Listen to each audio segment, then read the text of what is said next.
अस्सलाम वालेकुम दोस्तों, वालिदैन की खिदमत की फ़जीलत। प्यारा आका अलैहिस्सलाम मोहम्मद मुस्तफ़ा सल्लल्लाहु ताला अलैहि वसल्लम की एक हदीस नबवी है। अब्दुल्ला बिन उमर रज़ी अल्लाह ताला अन्हु फरमाते हैं कि एक सहाबी प्यारे आका अलैहिस्सलाम मोहम्मद मुस्तफ़ा के पास सल्लल्लाहु ताला अलैहि वसल्लम के पास आया और पूछा कि क्या मैं जहाद में शरीक हो सकता हूँ। आप सल्लल्लाहु अलैहि वसल्लम ने पूछा कि क्या तुम्हारे वालिदैन मौजूद हैं। तो सहाबी ये मुस्तफ़ा ने फरमाया जी मौजूद हैं। तो आपने कहा फिर उन्हीं में जहाद करो, इनके उनकी खिदमत करो।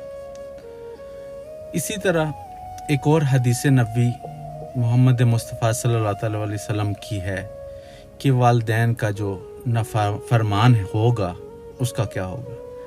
प्यारे आका अलैहिस्सलाम का फरमान है कि 3 लोग ऐसे हैं जिनके ऊपर जन्नत हराम है।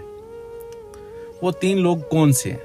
नंबर 1 जो शराबी है, नंबर 2 देओस या जिसको ज़नाकार या ज़ना के हवाले से वो जो बुराई को प्रमोट करने वाला बंदा, और तीसरा वो शख्स है जो वालिदैन का नाफरमान है।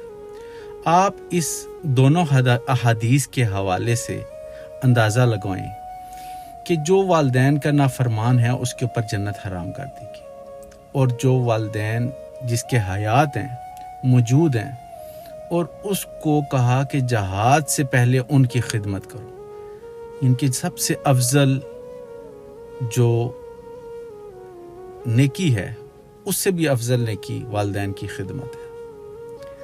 तो बराए मेहरबानी जिनके वालिदैन ज़िंदा हैं वो उनकी खिदमत करें। ये नेमत उनसे पूछें जिनके वालिदैन अब इस दुनिया में नहीं है। बहुत बहुत शुक्रिया। Thank you. खुश रहें।